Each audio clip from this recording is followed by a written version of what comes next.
Lads, lads, lads.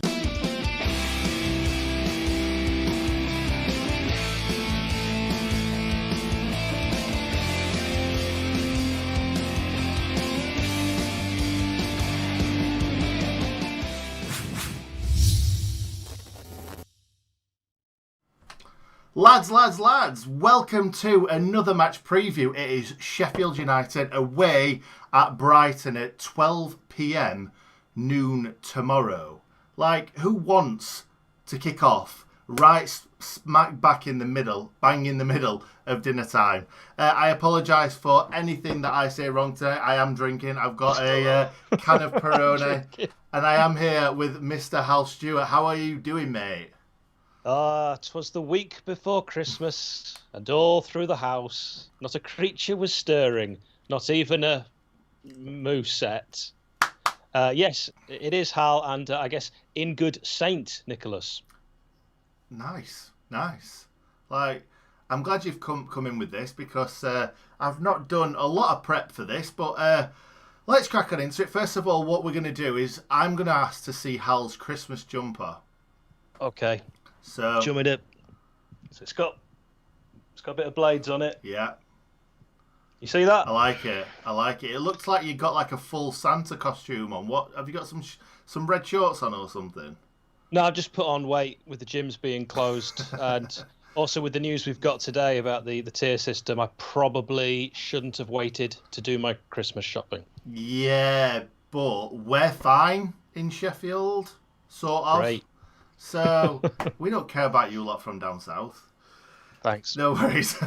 Anyway, this is mine. Mine says Rebel without a clause. And it's got Father Christmas with some sunglasses on.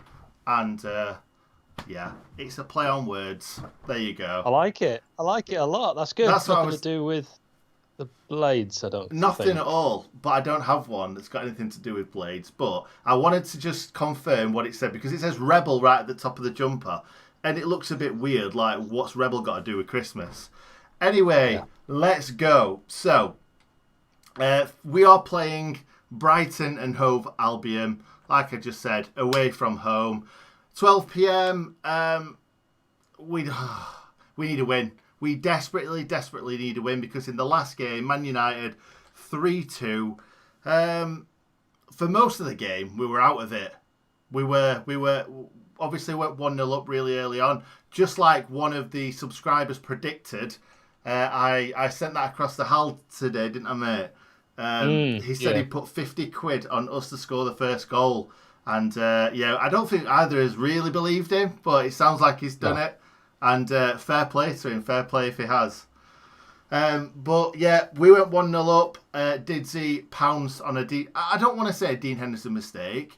I want to say some really, really good kind of play from Ollie Burke because I don't think anyone's really given him that much respect for the jumping on him straight away, blocking it, and then giving it back to Didsy to put it in the back of the net. So fair play, Ollie Burke. Excellent play.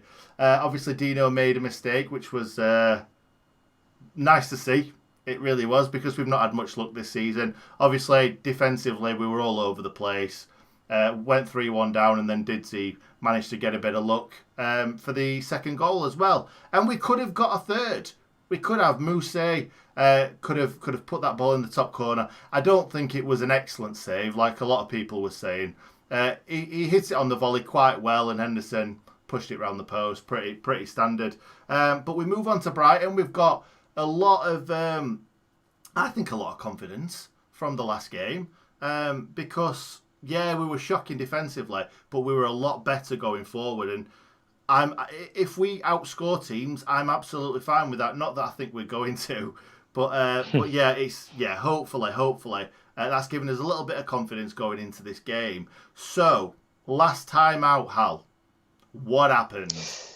Yeah, last time out. Well, I mean, I went to Brighton actually in the summer. You might remember during the coronavirus ceasefire. Very friendly people, especially the men. But it's a nice place, Brighton. And last time we went there was also around about this time of year, wasn't it? It was cold. It was a 1-0 win. Ollie McBurney, great, he's out. But he scored the winner as the Blades beat Brighton to move 5th. Imagine that. in the Premier League. The Scotland international latched onto a Dean Henderson long ball, smashed home the winner in the first half. Brighton had a goal disallowed. United could have been out of sight twice, having goals ruled out by VAR. And we had to watch David McGoldrick, who at that point hadn't scored a goal, go round the keeper and hit the side netting. I know. I think at the time everybody was jumping, thinking that was in the back of the net. I just can't believe it. But it just shows how much of a confidence player he is. Now look at him now. Top goal scorer. Completely. By a mile. Now, I think, Nick, one thing we should point out, I know you're right that we did finish strong against Manchester United. Well, there was a half-hour spell in that game against Manchester where we didn't have a single shot on target and they had 5. And I just think we should just maybe temper some of our excitement a little bit with the way that it ended, because we did have them on the rack, but we got to remember that there was a long period of that game where we really didn't play very well. A hell of a lot. Yeah. Like, I think I said it right at the beginning of the video, because if we didn't, match reaction, I think if we didn't score that kind of goal 4 or 5 minutes before time, we would have been exactly the same as we were the previous game. Because, yeah, McGoldrick scored that goal, but other than that, did we have many more chances? I think McGoldrick had a shot from an acute angle, which at first I thought, why is he shooting from there? But there was a gap. He could have found that gap. But other than that, we played some decent football. Again, we defended horrifically. It's just a clip over the top, and they're just getting through on it straight away every single time. It's getting me down a little bit, the defensive side, because how good we were last season. But hopefully, I don't know what he's going to do, but we'll come on to this now, because we're going to be talking about the team news. So for me, I've not actually been able to see what Wilder's said about the upcoming game, but obviously Ollie McBurney was still not 100% sure. I saw a picture of the lads getting on the bus, and I didn't see a picture of Ollie McBurney. So I don't think he's going to be playing. It's a shoulder. I've had shoulder injuries before, and it's very, very difficult to come back from them, because you think you're back, and then it kind of flares up again. So, were yours self-inflicted as well? I don't want to talk about mine.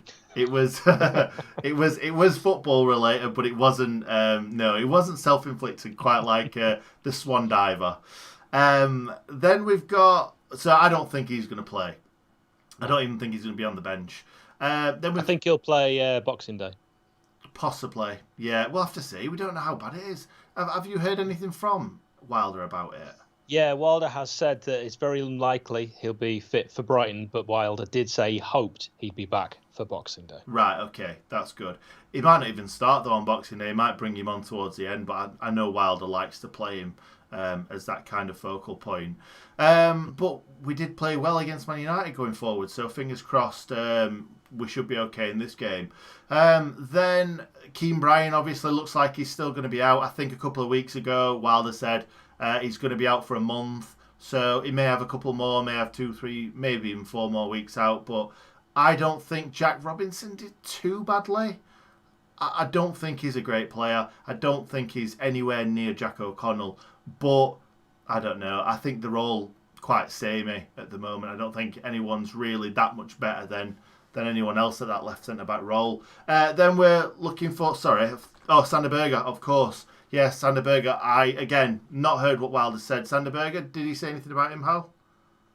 It doesn't look like they knew at the time when he did his post-match. But one thing I will show you is Den Blades have just released their latest fanzine, and with it comes a sticker, which I think is pretty cool.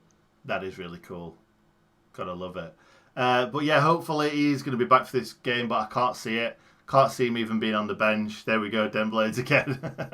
I'm in it, so it's well worth getting. There you go, Hal's in it. So make sure you get it, and make sure you read Hal's bit and take the mick out how bad he is at writing. I'm joking. I'm joking. So it's looking like Sander Berge is not going to be fit either. So I'll quickly run through the team. Rammer's in the goal, probably. I would have thought so. A lot of people saying, give Verips a try, give Fotheringham a try. You don't know how good they are. They could be 10 times worse than Ramsdale. So stick with Ramsdale. George Baldock, right wing back. Basham, Egan. It's probably going to be Jack Robinson again. And you know what?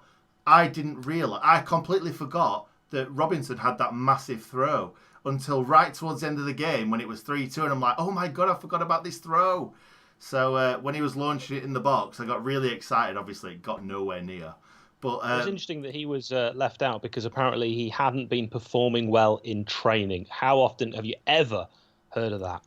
no, you probably can understand that happening, but you wouldn't think a manager would come out and throw him under the bus Absolutely. and say that. But and not just that, throw him under the bus by saying it, and then bring him back into the fold. Very odd. There's been a lot of decisions this season that left me scratching my head.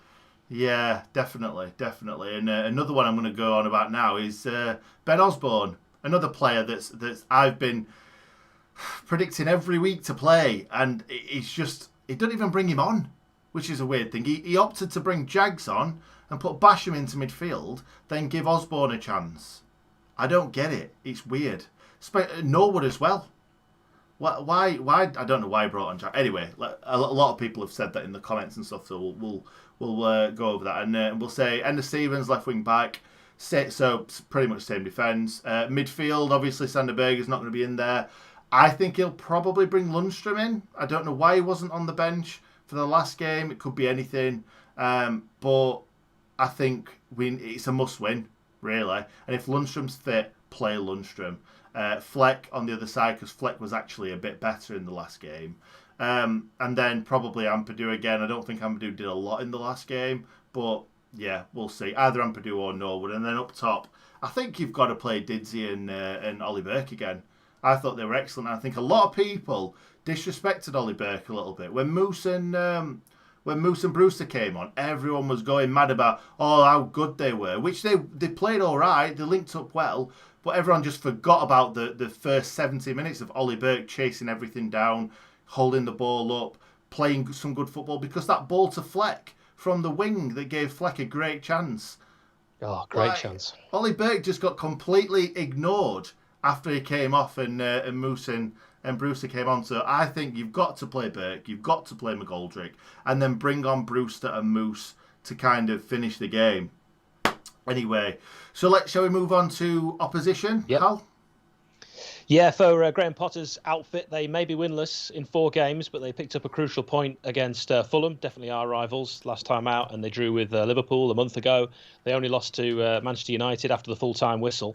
So they could be, a tricky opposition. They've got a good squad. Adam Lallana played 85 minutes in the 0-0 draw at Fulham and should be fit to start. However, Andone won't feature. Izagirdo, that's Jose, unlikely to be selected. I probably pronounced his name wrong. I do apologise, Brighton and Hove Albion fans. Neil Maupay may come back into the 11. He was a target of the Blades last season. He could replace Danny Welbeck, whilst Pascal Gross, which of course is translated, I believe, to Pascal Disgusting. He's definitely going to be pushing for a start. I like that a lot. Yeah, Maupay. No, I don't want to see him. I really don't. I think he's a great striker. I think Wilder and him would have butted heads massively by the sounds of him at Brighton. But I would have loved to have seen him at Bramall Lane. I think he'd have been excellent for us. But anyway, let's ignore that. Maupay, let's hope he don't play, because I think he's an excellent striker. Score predictions. I'm going to go first, because I think I normally let you go first, and then I just kind of copy what you say pretty much. So I'm going to go for a win. I am going to go for a win. I think we are definitely going to pick up at least a point in this game, or I'm hoping so anyway. I'm going to go for a win. I'm going to go for a Blades 2-1 win, because there's no way we're going to keep a clean sheet. Hopefully, Didsey will get on the score sheet again. I would love to see Ollie Burke get on the score sheet, because I think he needs a goal. I think he does everything else really, really well.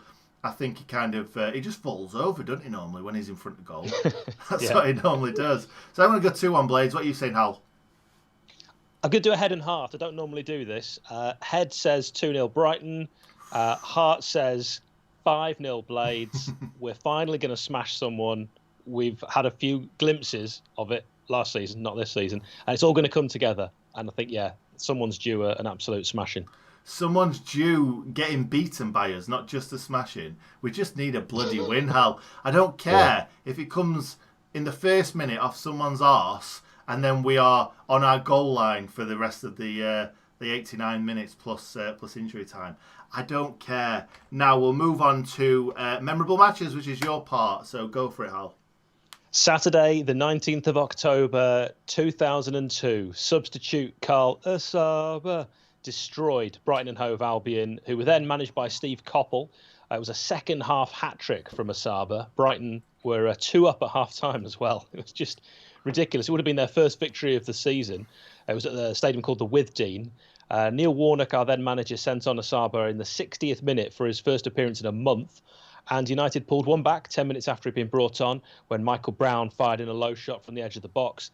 We were level after 77 minutes where Michael Tong burst forward from midfield, drew a tackle, and Asaba then pounced on a loose ball. Then Asaba was bundled over in the penalty area, got up and tucked away the 86th minute penalty. He completed his hat-trick with another penalty just 2 minutes later after Adam Virgo had pulled down Chief Wayne Allison. I was at the Withdean with Fans React contributor Adam Wilson, and the gents next to us, the guys next to us, under the influence of a few Peronis, I think, decided when Asaba came on, they were going to leave as it was a pointless change. We were 2-0 down, and Asaba then scored a hat-trick. And Adam, on the drive back, was on BBC Radio Sheffield, and I was on 606. We were just reliving what a great game. And very interesting looking at the lineup. I won't go through the whole thing, but we started up front that day, and you should wonder why we were 2-0 down, with Michael Boulding and Wayne Allison.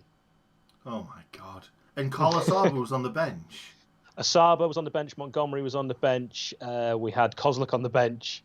And, we started. It was quite a strange one. We started with Steve Yates, Rob Ullathorne, and we had Unloved Tongue, McCall and Brown in the middle. Our midfield doesn't sound too bad, to be honest, does it? Yeah. The midfield was all right. Yeah. I'm surprised he said, I'm going to go when Asaba came on, because I never remember Asaba being a bad striker. It was quite a few of them. It was a group of about 5.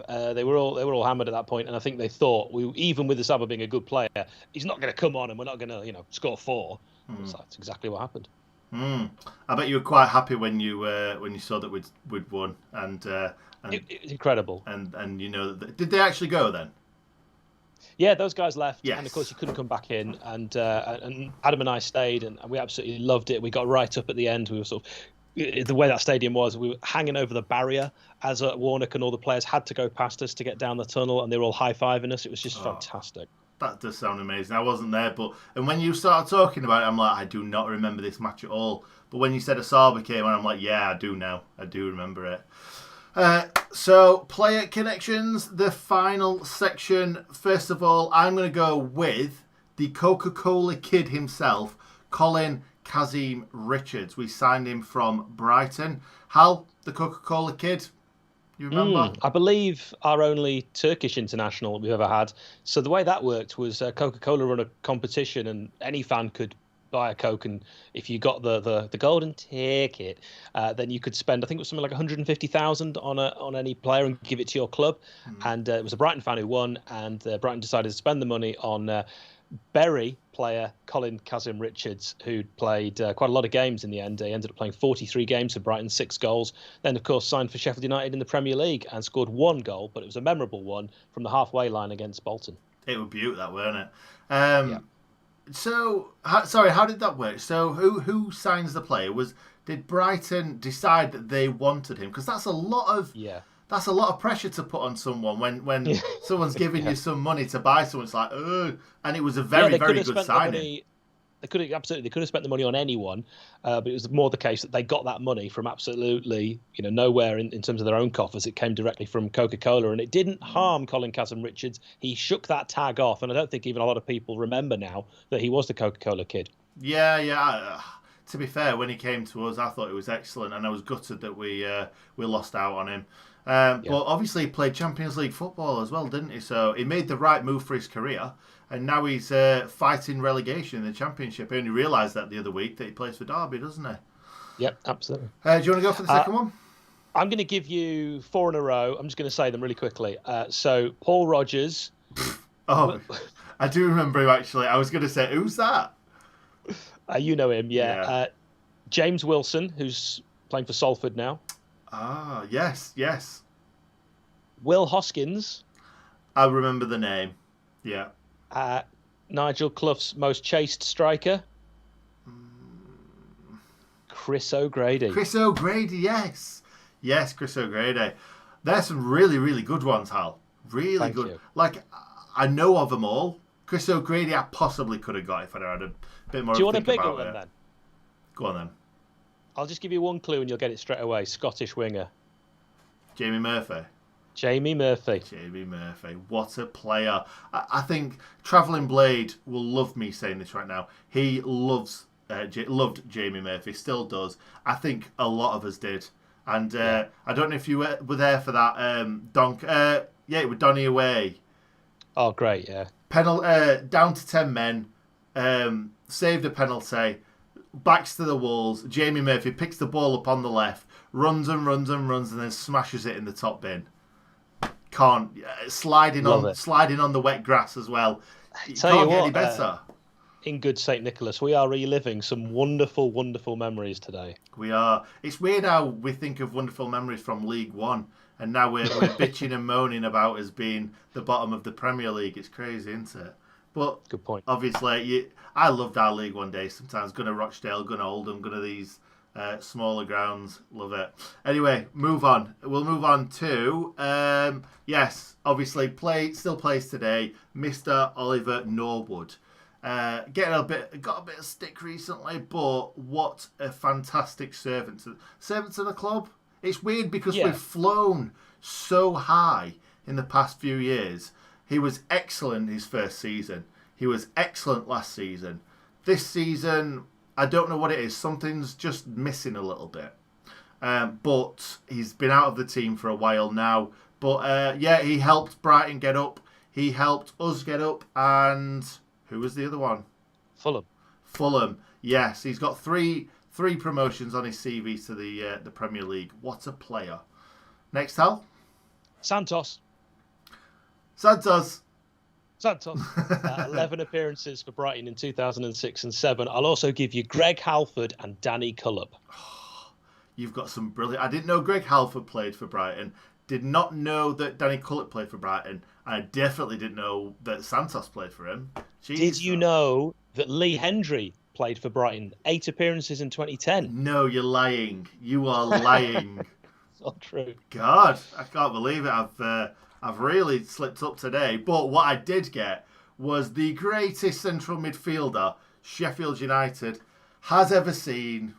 No, it's not Michael Brown. It is Dean Hammond. Oi, oi, oi. Nightmare. Yeah, he played a lot of games for Brighton. I didn't realise. I remember him from Leicester. I remember him from Southampton, but I did a little bit of research and found out that Dean Hammond played for Brighton. And I wonder if they like him or not, because we certainly don't. Sam Vokes. Yep, Sam Vokes. Remember Sam Vokes? That's it. I'm out. I have got some comments from the stream. Thanks to all of those that have commented. Blades fan 2020. Dean Henderson was the guy holding our team together. Do you know what? It's not something that really is a fashionable thing to say, but do you think there's anything in that? I don't think so, because if we're talking about kind of off the pitch and kind of vocally, I've heard that Aaron Ramsdale is very liked, very respected, really loud. It was a great last line of defence, Dean Henderson. I still think it's Jack O'Connell the main reason why we're poor at the back. And Ender Stevens not had a good, not been good since the lockdown. I think that left-hand side is a massive, massive problem.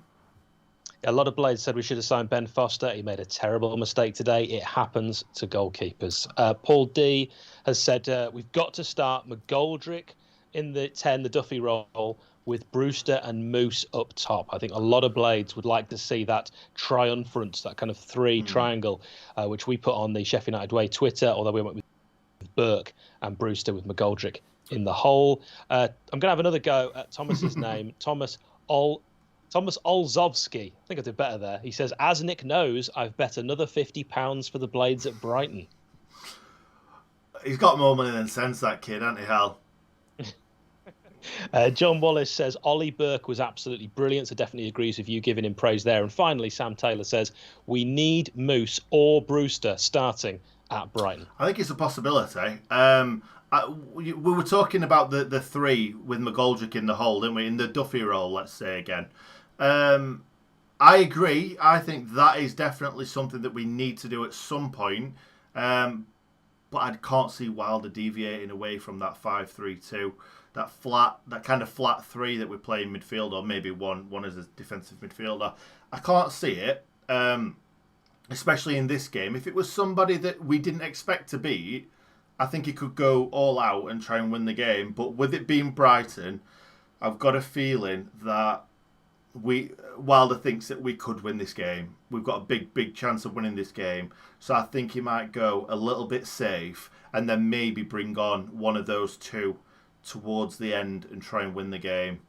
I'm not sure. But I do like that kind of McGoldrick in the Duffy role, picking the ball up off the midfield or off the a wide player or something like that and making things happen, because he can tell that's what he wants to do. McGoldrick don't want to stand up front and wait for the ball to come to his feet. He wants to drop deep and pick the ball up and move it around.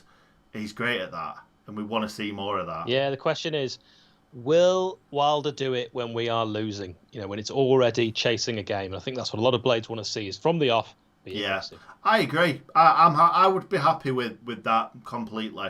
How are we going to win this game, though, Hal? Is that just it? Be aggressive? Yeah, exactly that. Exactly the same as what I said before the Manchester United game. Just got to go for it. And by the way, thanks to Tom.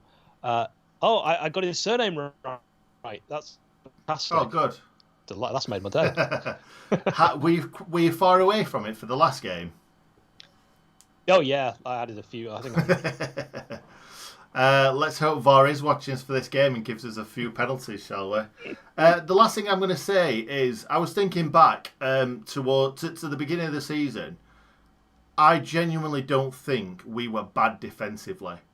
We just gave away a couple of kind of messed up a little bit, like gave them some good opportunities. But in the last couple of games, we have been so bad defensively. I don't know if it's because we're just coming up against really good attackers, but we need to remember that we're not terrible at defending. We're not.